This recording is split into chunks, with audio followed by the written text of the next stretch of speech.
नमस्कार दोस्तों, आज की इस वीडियो में हम करने वाले फंडामेंटल एनालिसिस ऑफ पोशाक लिमिटेड और इसकी टैगलाइन है your strategic source of phosgene derivatives. जैसे कि इनकी टैगलाइन से पता चलता है ये फॉस्जिन डेरिवेटिव्स सोर्स करते हैं यानी प्रोवाइड करते हैं। अब आगे इनके बिजनेस में हम सब देखने वाले हैं कि फॉस्जिन क्या है और क्या नहीं, सारा कुछ। तो आइए शुरू करते हैं। सबसे पहले हम देख लेते हैं कि वीडियो का फ्लो कैसा होने वाला है। बहुत ही सिंपल है वीडियो का फ्लो। पहले तो हम इनका बिजनेस डिस्कस करेंगे, बैकग्राउंड, प्रोडक्ट्स वगैरह, उसके बाद में इंडस्ट्री इनसाइट्स डिस्कस करेंगे, उसके बाद में कॉमन सेंस एनालिसिस करेंगे और बाद में लास्ट में हम जो है वो रेशियोज एनालिसिस करेंगे। तो आइए शुरू करते हैं। बिजनेस में जो है वो हम सबसे पहले बिजनेस का बैकग्राउंड डिस्कस कर लेते हैं, जिसमें पोशाक जो है वो एलेम्बिक ग्रुप की कंपनी है और ये एलेम्बिक ग्रुप जो है वो गुजरात का एलेम्बिक ग्रुप है। गुजरात में वडोदरा में एलेम्बिक स्टेट पे जो ग्रुप है और इसके डायरेक्टर जो है वो मिस्टर चिरायु अमीन है। ये इमेज मैंने उद्देश्य से डाली है यहाँ पे। इनके पीछे जो आपको एक आईपीएल का साइन दिख रहा होगा, तो ये जो है वो आईपीएल के डायरेक्टर भी रह चुके हैं और ये वाइस प्रेसिडेंट रह चुके हैं क्रिकेट के बोर्ड पे। पोशाक जो है वो 1972 में स्टैब्लिश हुई थी। 40 किलोमीटर जो है वो वडोदरा से पड़ती है ये, बड़ौदा से, और 400 किलोमीटर जो है वो मुंबई से पड़ती है इनकी पोशाक कंपनी। उसके बाद में जो कंपनी है ये फॉस्जिन डेरिवेटिव्स जो है वो बनाती है। अब सवाल ये आता है कि ये फॉस्जिन डेरिवेटिव्स क्या है, मतलब फॉस्जिन क्या है। सबसे पहले तो ये जानना पड़ेगा। तो फॉस्जिन एक कलरलेस ऑर्गेनिक कंपाउंड है। COCl2 इसका फॉर्मूला है, कार्बन मोनोऑक्साइड। ये जो कार्बन मोनोऑक्साइड है एक जहरीली गैस होती है, और क्लोरीन, इन दोनों को कार्बन कैटलिस्ट की प्रेजेंस में जब ये रिएक्शन करता है तो हमें COCl2 मिलता है, जो कि फॉस्जिन है। और फॉस्जिन की ऑर्डर जो है वो सफोकेटिंग है और ये भी टॉक्सिक इन नेचर है। फॉस्जिन का यूज जो है वो वर्ल्ड वॉर 1 के दरमियान किया गया था as a chemical war weapon, और उसमें 85,000 लोगों की मौत हुई थी उससे। यहाँ पे ये जो आप चित्र देख रहे हैं, यहाँ पे ये दो व्यक्ति मास्क पहन के शूटिंग कर रहे हैं, जो में शूटिंग मतलब वो बंदूक वाली शूटिंग कर रहे हैं। तो ये जो है वो वर्ल्ड वॉर 1 के दरमियान जो है वो मास्क पहन के घूमना पड़ा था लोगों को, ताकि उनकी डेथ ना हो जाए। यहाँ पे ये जो चित्र मैंने डाला है इसका, ये देखिए, ये बंदा जो है वो मास्क पहन के फोटो खिंचा रहा है। जाहिर सी बात है कि फॉस्जिन गैस जो है वो आजू बाजू में फैली हुई होंगी, इसलिए इसने जो है वो मास्क पहना है। लेकिन यहाँ पे जो 85,000 लोगों की मौत हुई है, इसमें ये बंदा तो नहीं होगा क्योंकि इसने मास्क पहना है, लेकिन इसका घोड़ा जो है वो शायद मारा गया होगा क्योंकि घोड़े ने मास्क नहीं पहना है। बताने का उद्देश्य ये था कि जो फॉस्जिन है इसकी वजह से इंसानों की तो जान गई ही, लेकिन जितने भी वॉर फील्ड पे जो एनिमल्स थे उनकी भी इस गैस की वजह से डेथ हो गई, जिनका वॉर में कोई कसूर नहीं था। इसके बाद सवाल ये आता है कि फिर अगर ये इतना टॉक्सिक गैस है तो पोशाक जो है वो इसके डेरिवेटिव्स क्यों बना रहा है, व्हाई पोशाक इज मैन्युफैक्चरिंग फॉस्जिन। तो उसके कुछ रीजंस है, जैसे कि यहाँ पे देख सकते हैं आप। एक तो एग्रोकेमिकल में यूज होता है, दूसरा फार्मास्यूटिकल्स में यूज होता है, तीसरा डाइज में यूज होता है, चौथा मेटल्स में भी इसका यूज होता है, बिल्डिंग्स में इसका यूज होता है, और इलेक्ट्रॉनिक्स के भी कुछ चीजों में इसका यूज होता है, जैसे रेफ्रिजरेटर या फिर कोटिंग वगैरह के लिए। डाइवर्सिफाइड इसका जो है वो यूज है, इसीलिए जो है वो पोशाक इसको मैन्युफैक्चर करता है, पोशाक इसकी डेरिवेटिव्स जो है वो डिस्ट्रीब्यूट करता है। अब जान लेते हैं कि पोशाक के प्रोडक्ट्स कौन से हैं। तो यहाँ पे ये आइसोसाइनेट्स, ये जो है ये प्रोडक्ट्स के नाम नहीं है जो भी मैंने यहाँ पे लिखे हैं, क्लोरोफॉर्मेट्स, क्लोराइड्स, कार्बोमेट, ये एक पर्टिकुलर कैटेगरी है और इन कैटेगरी में इनके कई सारे केमिकल्स हैं। जैसे आइसोसाइनेट्स में इनके कई सारे आइसोसाइनेट्स हैं, जैसे डाइथिल आइसोसाइनेट वगैरह, ऐसे कई सारे आइसोसाइनेट्स इनके। लेकिन ये एक पर्टिकुलर कैटेगरी और उसका कुछ केमिकल्स की जो यूज है, जो मेजर यूज है, वो मैंने यहाँ पे आपको बताया हुआ है। जैसे कि यहाँ पे आइसोसाइनेट्स मतलब कि सॉफ्ट या रिजिड फोम, इस कैटेगरी में जो कुछ केमिकल्स आते हैं उनमें सबसे ज्यादा जो यूज किए जाने वाले प्रोडक्ट्स उसमें आते हैं सॉफ्ट एंड रिजिड फोम्स और फाइबर कोटिंग एंड इलास्टोमर्स। यहाँ पे ये जो फोम्स होते हैं, ये फोम्स आपके स्पंज होते हैं और ये या तो आपके कुशन्स में वगैरह यूज होते हैं या फिर आपके जो फ्रिज वगैरह होते हैं उनमें इनको यूज किया जाता है एज अ इंसुलेटर्स। मतलब कि ये बाहर की गर्मी को अंदर नहीं जाने देगी और अंदर की जो ठंडक है उसको बाहर नहीं जाने देगी, एज अ इंसुलेटर वहाँ पे इनका यूज किया जाता है। तो ये होते हैं आइसोसाइनेट्स। उनके बाद में क्लोरोफॉर्मेट्स बनाते हैं। क्लोरोफॉर्मेट्स क्या होते हैं, ये reagent, as a reagent use होते हैं डिफरेंट केमिकल रिएक्शंस में। रिएजेंट और रिएक्टेंट ये दो अलग चीजें होती है। रिएजेंट यानी वो सब्सटेंस जो है वो केमिकल प्रोसेस में जाता है, लेकिन उसका इतना कुछ ये नहीं होता कि वो केमिकल प्रोसेस में घुस नहीं जाता। लेकिन रिएक्टेंट यानी वो प्रोडक्ट होता है जो एब्जॉर्ब हो जाता है केमिकल रिएक्शन में, और रिएजेंट यानी वो प्रोडक्ट जो एब्जॉर्ब नहीं होता केमिकल रिएक्शन। तो क्लोरोफॉर्मेट्स जो है वो कंपनी बनाती है। क्लोरोफॉर्मेट्स के नीचे इनके कई सारे प्रोडक्ट्स आते हैं, वो मैंने यहाँ पे मेंशन नहीं किए। उसके बाद में क्लोराइड्स बनाती है। क्लोराइड्स में जो है वो कई सारे केमिकल्स आते हैं जो फार्मास्यूटिकल्स में यूज होते हैं, एग्रोकेमिकल्स में भी यूज होते हैं। उसके बाद में कार्बोनेट्स एंड कार्बोमेट्स बनाती है। कार्बोनेट्स में कई सारे केमिकल आते हैं जो केमिकल टेस्ट, मतलब कोई केमिकल है उसको टेस्ट करने के लिए होते हैं। जैसे कि पानी है, हमें पता चल जाता है कि ये पानी है क्योंकि हमें वो यूज टू है, हम देखते हैं उसको, पीते हैं वगैरह। लेकिन वही पानी के जैसा ही कोई अदर केमिकल है तो आप उसे पी के थोड़ी ना देखेंगे। जैसे कि सपोज आपका ब्लड ग्रुप क्या है उसे देखना है, तो क्या करना पड़ता है कि वो कुछ बूंदे डालते हैं अपने, और कभी टेस्ट करा होगा तो आपको पता होगा, और जिसके साथ में आपके ब्लड जो है वो रिएक्ट करता है, फिर क्लॉट नहीं होता वगैरह, वो ब्लड ग्रुप आपका है, ऐसा जो है वो बाद में पता चलता है। तो ऐसे ही कई सारी रिएक्शंस होती है जिनका पता करना पड़ता है कि रिएक्शन हुई है या नहीं हुई है, तो उसके लिए वो दूसरा केमिकल लाके उसमें डालना पड़ता है, फिर देखना पड़ता है कलर चेंज हुआ तो फिर ये हुआ, या फिर नहीं हुआ तो फिर ये हुआ, ये कलर हुआ तो फिर ये हुआ। ऐसे कई सारी जो रिएक्शंस होती है, केमिकल रिएक्शंस, इसमें इनका यूज होता है। दूसरा जो है वो इंसेक्टिसाइड, एज ए इंसेक्टिसाइड इनका यूज होता है। इंसेक्टिसाइड्स में ये जो है वो जो इंसेक्ट है उसकी ब्रेन पे असर करते हैं, उसकी नर्वस सिस्टम को डैमेज करते हैं और उसे मार डालते हैं। वैसे तुम्हें पता ही है फॉस्जिन जो है वो टॉक्सिक है, तो उसका पेस्टिसाइड में यूज जो है वो होता है और ये बड़े पैमाने पे जो है वो यूज होता है। उसके बाद में अदर केमिकल्स में कुछ यूरिया वगैरह ये सारे केमिकल्स हैं इनके, और यहाँ पे ये नाम लिखे हुए मैंने केमिकल्स के, जो केमिस्ट्री के बैकग्राउंड से होगा या फिर जिसको केमिस्ट्री में नॉलेज होगी वो इन्हें पढ़ के देख सकता है कि इनका क्या यूज है। लेकिन जो भी मेजर यूजेस है वो हमने यहाँ पे डिस्कस कर लिया। हमें पता चल गया है कंपनी जो है वो किस सेक्टर में ऑपरेट करती है, कहाँ कहाँ इसके प्रोडक्ट जाता है। और यहाँ से मैं एक चीज भी क्लियर हो गई, कंपनी जो है पर्टिकुलर एक सेक्टर में काम नहीं, मतलब एक सेक्टर पे डिपेंडेंट नहीं है, कई सारे सेक्टर्स है जहाँ से कंपनी को रेवेन्यू आता है। यहाँ पे दो पाई चार्ट्स हमारे सामने, एक तो मार्केट का पाई चार्ट है जहाँ पे डोमेस्टिक मार्केट जो है वो 82% है और एक्सपोर्ट मार्केट जो है वो 18% है। मतलब रेवेन्यू जिन मार्केट से उन्हें आता है वो यहाँ पे दिया हुआ है कि डोमेस्टिक मार्केट से 82% ऑफ द रेवेन्यू आता है और एक्सपोर्ट मार्केट से 18% ऑफ द रेवेन्यू आता है।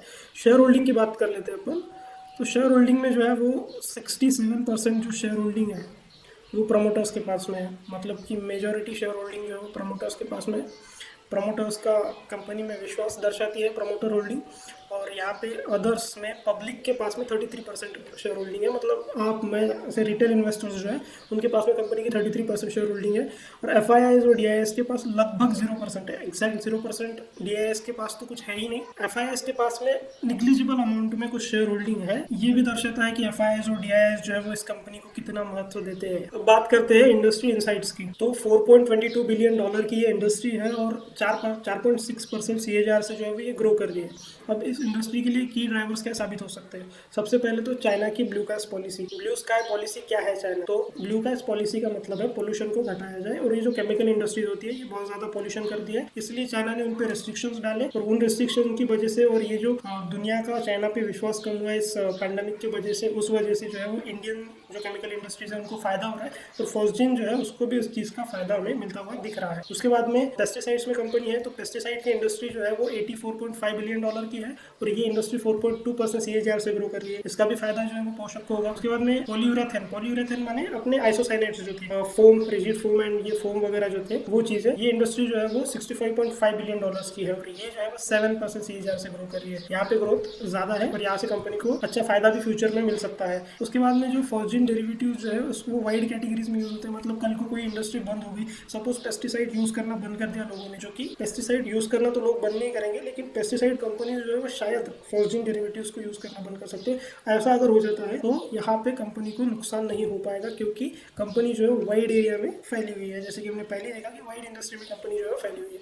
उसके बाद में बात करते हैं रिस्क। सबसे पहले तो गवर्नमेंट रेगुलेशन। फॉस्जिन जो है वो टॉक्सिक गैस है, इसको मैनेज करना जो है वो बच्चों का खेल नहीं है, और इसको मैनेज करने के लिए कंपनीज को गवर्नमेंट के साथ में अच्छे संबंध बना के भी रखने पड़ते हैं। सरकार जो कहेगी वो मानना पड़ता है, उसको उस लेवल पे ऑपरेट करना पड़ता है ताकि किसी और को उसका नुकसान ना हो। इस वजह से उनका जो ये है फैक्ट्री है कहीं पे, तो उस फैक्ट्री की वजह से कि आजू बाजू के परिसर में कुछ चीज़ें हो ना, इसके लिए देखना पड़ता है। उसके बाद में कड़क निर्बंध जो है वो लगाने पड़ते हैं, तो उस वजह से गवर्नमेंट का रेगुलेशन यहाँ पे ज़्यादा होता है। सेकेंड जो चीज़ है वो है पेस्टिसाइड्स। पेस्टिसाइड कंपनी जो है वो इन्वेस्ट कर रही है हेवीली रिसर्च एंड डेवलपमेंट पे, और वो क्या चाहती है कि उनका जो प्रोडक्ट है उसकी टॉक्सिसिटी जो है, मतलब कि प्रोडक्ट जो है वो इंसेक्ट्स को ख़त्म करें, लेकिन इंसानों पे जो उसके बुरे प्रभाव है वो ना पड़े। उसकी जो टॉक्सिसिटी है उस केमिकल की, उनके प्रोडक्ट की, वो कम करने के लिए देख रही है। तो ये जो है इसका इफेक्ट पोषक पे हो सकता है, क्योंकि फॉस्जिन डेरिवेटिव्स बनाता है वो थोड़ा सा घातक। अब हम करते हैं कंपनी का कॉमन साइज एनालिसिस, जिसमें सबसे पहले हम बैलेंस शीट को देखेंगे, उसके बाद में हम देखेंगे इनकम स्टेटमेंट को, और लास्ट में हम रेशियो एनालिसिस करने वाले, कुछ थोड़े से रेशियो है जिनको हम डिस्कस करने वाले हैं, ज़्यादा कुछ नहीं। तो सबसे पहले बैलेंस शीट को देखते हैं। बैलेंस शीट में सबसे पहले देखते हैं एसेट्स को। एसेट्स में इनके पास नॉन करंट एसेट्स है और करंट एसेट्स है। नॉन करंट एसेट माने लॉन्ग टर्म एसेट, जो कि टोटल एसेट के 59.04% है, लगभग 60% है, और जो शॉर्ट टर्म एसेट्स है वो 41% के करीब है। लॉन्ग टर्म एसेट में 25% जो है वो प्रॉपर्टी प्लांट एंड इक्विपमेंट है, और 61% यानी more than half of the long term asset जो है वो इनकी इन्वेस्टमेंट्स है। ये बहुत ही हेल्दी चीज़ होती है किसी भी बैलेंस शीट के लिए कि more than 0.5% of your balance sheet अगर इन्वेस्टमेंट है तो इससे अच्छा और क्या ही हो सकता है। वो भी 61%, वो तो बहुत ही बढ़िया, सोने पे सुहागा कहते हैं इस चीज़ को। शॉर्ट टर्म एसेट्स जो है इनके, इनमें इन्वेंट्रीज जो है वो 14.71% है। अगर हम देखें तो 58.61% इन्वेस्टमेंट है। शॉर्ट टर्म में भी इन्वेस्टमेंट जो है वो more than half of the short term assets है, ये भी बहुत अच्छी चीज़ है। उसके बाद में यहाँ पे कैश एंड कैश इक्विवेलेंट जो है वो बहुत कम है कंपनी के पास। ट्रेड रिसीवेबल्स जो है वो 23% है। शॉर्ट टर्म एसेट्स के ट्रेड रिसीवेबल्स जो है वो 23.69% है। पहले ये 63.13% हुआ करते थे। ईयर ऑन ईयर ये 19% से घटे हैं। ये भी एक अच्छी चीज़ है।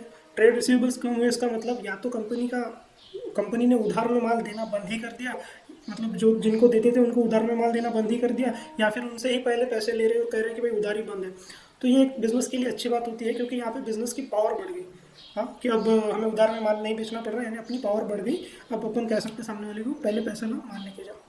That is a good sign for a business. तो ये था पूरा एसेट्स का सीन। एक चीज़ जो एसेट्स में हमें देखनी पड़ेगी, 23% यहाँ पे जो है वो ईयर ऑन ईयर इन्वेस्टमेंट्स भी बढ़ी है। इधर अगर देखें शॉर्ट टर्म में भी जो इन्वेस्टमेंट्स है वो 81% से बढ़ी है ईयर ऑन ईयर। यहाँ पे प्रॉपर्टी प्लांट एंड इक्विपमेंट 8% से बढ़े हैं ईयर ऑन ईयर। एंड ये सारा सीन है यहाँ पे। अब हम देखेंगे इक्विटीज़ एंड लाइबिलिटीज़ को। तो इक्विटी जो है, इक्विटी एंड लाइबिलिटीज़ में इक्विटी जो है वो 84.22% है और लाइबिलिटी जो है वो 15.78% है। उसके बाद में इक्विटीज़ में देखा जाए तो शेयर कैपिटल जो है वो 1.63% है, सॉरी 36% है, 1.36% है। एंड अदर इक्विटी जो है वो 98.64% है।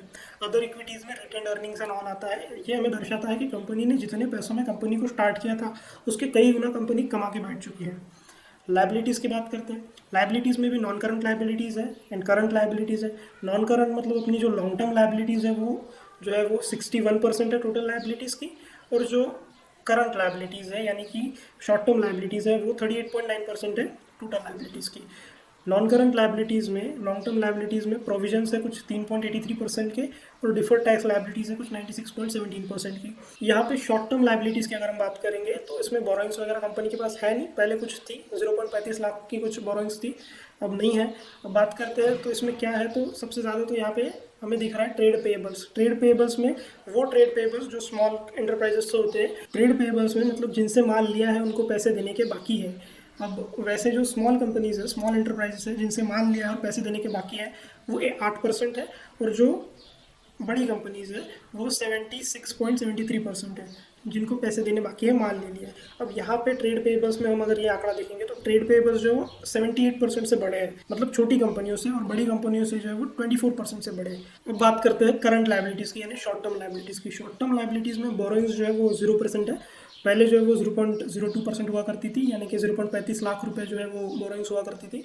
अब कुछ नहीं है। अब मेजर जो चीज़ है शॉर्ट टर्म लाइबिलिटीज़ में वो कंपनी की है पेएबल्स, यानी ट्रेड पेएबल्स जो है वो कंपनी के, यानी कि किसी से सामान ले लिया है और उसको पैसे देने के बाद। तो जो छोटी कंपनीज है जिनको पैसे देने के बाकी है, स्मॉल एंटरप्राइजेस, वो है 8.01%, एंड जो बड़ी कंपनीज है वो है 76.73%। और यहाँ पे हमें एक चीज़ और नोटिस करनी पड़ेगी कि ये जो ईयर ऑन ईयर ग्रोथ है, छोटी कंपनीज से जो माल ले लिया है और पैसे नहीं दे दिए हैं, इसमें ईयर ऑन ईयर की ग्रोथ जो है वो 78% की हुई है, और बड़ी कंपनी के साथ में यही ग्रोथ जो है 24% से हुई है।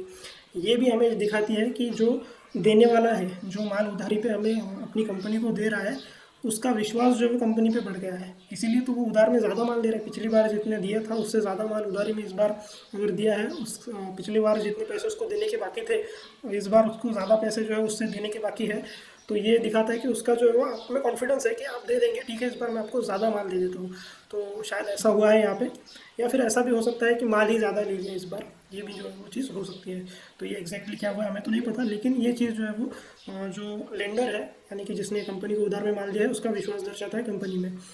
इसके बाद में बाकी चीज़ें तो कुछ ज़्यादा यहाँ पे है नहीं, छोटी छोटी चीज़ें हैं।